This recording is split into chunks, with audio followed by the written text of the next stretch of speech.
Hi everyone, Lee here from Pedalboards Team. Thank you once again for joining in. We bring you the news every week on the latest gear releases, and if you like what you see, do subscribe so you get the same thing every week. We also bring you YouTube videos, as in reviews on gear every week, normally, sometimes more, sometimes less, but you will always get a video from us every week.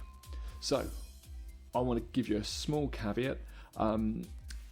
A lot of you will know that I've moved country. I've moved over to Sweden, and my studio is going to be in my garage, and that's being built at the moment. But currently, I'm working from a room in my house, and my kids live in the same house, obviously. So they're very young. So if you hear noise, there's only so much you can tell a 3-year-old that they'll understand. So please bear with us. All right, okay. So what have we got this week? We've got 3 fantastic releases, actually. 3 really, really cool things. Let's start with the big one of the week, arguably, because 2 of them are arguably as equally important. So we've got the new Strymon. All right, so a lot of people I spoke to about this when it first came out, or when it was like being shown little clips of, and these are teased is the word I'm looking for. We thought it was going to be a flanger because of the colour, because obviously phasers are normally green, or obviously orange, and no, it wasn't. It was this multi-dimensional phaser. What is interesting about this is it's 2 phasers, one on either side. One's a 4-stage, so you'll get your more traditional phasing sounds. It's a Pink Floyd sort of tones. And on the other side, you'll get your 6-stage, where you can modify this to sound more chorusy, more flangey, and there's a little bit more involved.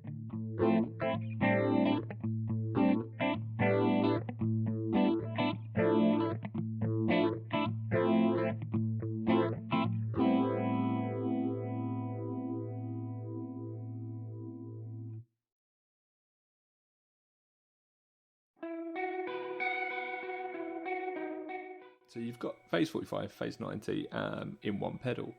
Been done before. Being able to blend them together and mix them. Has it been done before? Probably, but I haven't seen it in a while. Okay, so unless it was something like a company like Glue or something along those lines, which, you know, I just look at those pedals and I'm like, yeah, maybe not.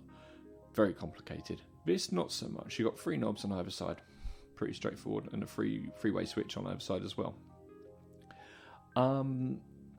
Where I have seen this sound the strongest is when both are used at the same time. And my favourite setting I saw, Strymon demo, which you should be able to hear in the background here, was when one of the phasers was on very slow, so you had that long sweeping, a bit like you hear on Dakota by Stereophonics, so like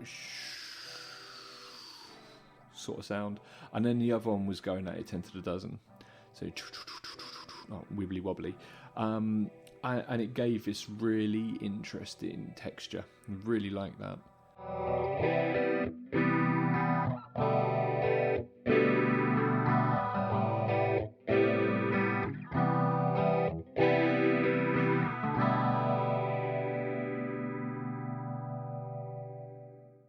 Do you need to spend nearly €400 to get that? No, not really. Not in a single pedal.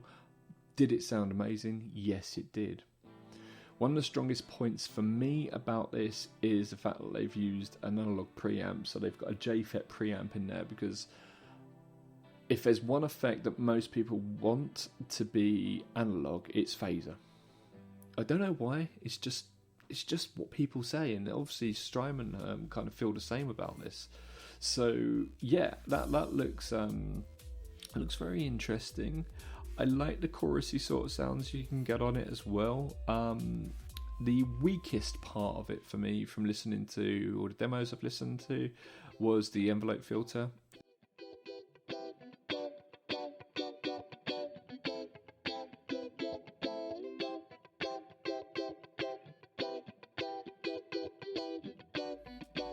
Sounded very weak, which was a shame, but it could have just been the demo. You don't know. Would I get one? Okay, so this is a bit I'm looking at adding to the end of everything we talk about, is would I personally buy it? Because this is my honest opinion. If I didn't have a phaser and I didn't have a multi-effects or anything along those lines that can do a phaser for when I want it, and I have got analog phasers, I've got multi-effects and these sort of things. If I did not, and I was in the market to buy a phaser, would I buy this? Maybe, because it does take up a bit of the Dimension C sort of ground, so you've got that multi-dimensional chorusing sort of thing going on here as well, which is probably why it's purple, because it's going for that multi-dimension thing. I would probably actually go down the route of the MXR Phase 95, because it's a very small pedal, it's a very cheap pedal, and you've got the Phase 90 and the Phase 45 in it. Relatively new pedal, but you can find them probably for about £50 to £100, whereas this is price on here was, I think it was €375. Quite expensive, but resale value, this is going to hold its money because it's Strymon, but I'd go for the Phase 95 personally. Right, okay, let's have a look at the next one. This is quite big news. So if you don't know about Fractal, you're probably not a gigging, touring, stadium-filling artists, because most of those guys in the past have either tried or are using Axe Effects. Now your ears might go, oh, Axe Effects, I know them. So the company who make Axe Effects are Fractal, and Axe Effects is generally rack-mounted gear, which is really, really good. Now, what you have to do if you want to use it on stage is you have your rack-mounted gear, and then you buy a floor controller, which looks a lot like this. And the floor controller usually costs around £600 to £800 on its own. And then the rack-mounted gear usually costs between $2,000 to $3,000, let's say dollars. So it's not cheap. It's very much in the territory of things like the GT1000 and the Helix, Line 6 Helix. But these were the king of the castle for a long, long time. Helix seems to have kind of got in the way of that. And then you got things like the ES8 and the G2 and the G3 from Gig Rig, which means that you can do these sort of things, but you can use your analog pedals. We all know about them. This is Fractal's way of trying to come back as king of the castle. Firstly, the price. The price on this is around $1,500. I think it's $1,600. This is brand new as well, so that's great. The Line 6 Helix is around £1,500, so it's maybe about $1,400. So you're getting the quality and all these sort of things that Fractal are famous for. That's not to understate the quality of the Helix. The Helix is very, very good. Now, Bret Kingman, who you can probably see here playing it at the moment, has done a great video on it. He got some amazing tones, really, really great tones, and we'll link the video either in a tag or in the comments, in the description.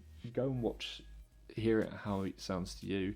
Yes, I can definitely tell it's digital, without a doubt, especially on some of the cleaner, like some of the country and western slapback sort of tones and these sort of things. You're like, ooh, it wasn't great, but these are presets I believe he's playing. Bit of dialing in, these things always sound better.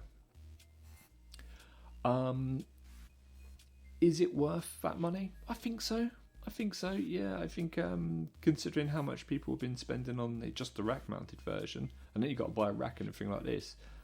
Generally people have a floor, so it just goes on your floor, doesn't it? This is very much like the Helix. You can change the colours, change the names of what the banks and everything are called and the buttons are called. You can do lots of assigning. Would I buy one? I'm very torn about it, actually. I was thinking about this in depth. Would I buy this, or would I buy the Line 6 Helix? Now, I think personally the Helix would take it with me. That's because it's a couple £100 cheaper.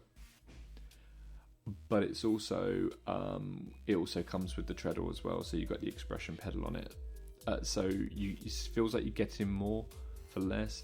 This is called the FM9 because it's got 9 buttons. The Helix actually has 12 foot switches, so yeah, I think I'd probably go with the Helix. But were they the same price? with maybe an expression pedal for this, then yeah, I'd probably go for this. It really does depend. It would be one of those things where you'd have to A/B it. That said, I've been spending a lot of time recently with Line 6 Helix, which is their plug-in version for recording. Basically it's Helix on your computer, and it's brilliant. It really is absolutely amazing. Can you tell it's digital? Yes, absolutely you can. But that's most likely to do with the fact that I'm listening to it through speakers and through my headphones and these sort of things, and I'm not standing there with an amp behind me and playing it like that. This is good. This is a really good shot at Fractal coming back as being important, and maybe we'll see more of them, because you don't see many of the Axe effects and these sort of things because they're so bloody expensive. Now, with these being not cheap, and no ways or extent is this cheap, but with it being cheaper, yeah. What does it do? I haven't really gone through that. Everything you know the Helix does and the GT1000 does, all of that, it does all of that. And it just, that's how it goes. That's what it does. I do own the GT1000 Core, which is the mini GT1000, and that is unbelievable. Absolutely unbelievable. So yeah, I might actually have got one of them if I was in the market. You're thinking about it, I would have, 100% I would have gone for the GT1000, because I've got no complaints about it whatsoever. It's fantastic. Okay, there we go. Let's move on. Okay, right, so we have the Delta 2 from Spaceman Effects. Now this is a tremolo.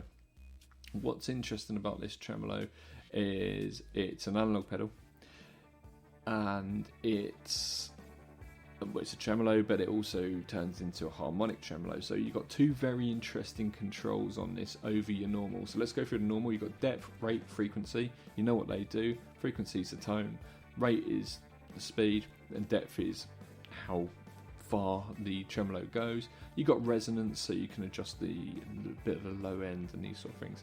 The lag control turns it from normal tremolo into harmonic tremolo according to the read up, but the voice switch is the most interesting one on here, and I'm going to read this directly from their website.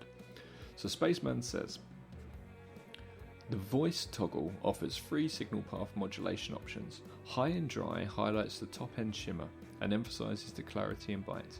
High and low provides more liquid tonality, especially useful for swirling phasey sounds. And low and dry excels at dark throbbing low end presence.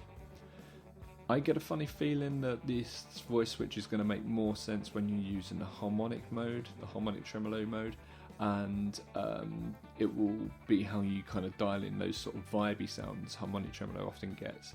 This looks brilliant. It's got a jack in for an expression pedal as well. I don't know what that controls. Maybe it will control all of it, or maybe it will just control the rate, for instance. That I would expect it probably would be that.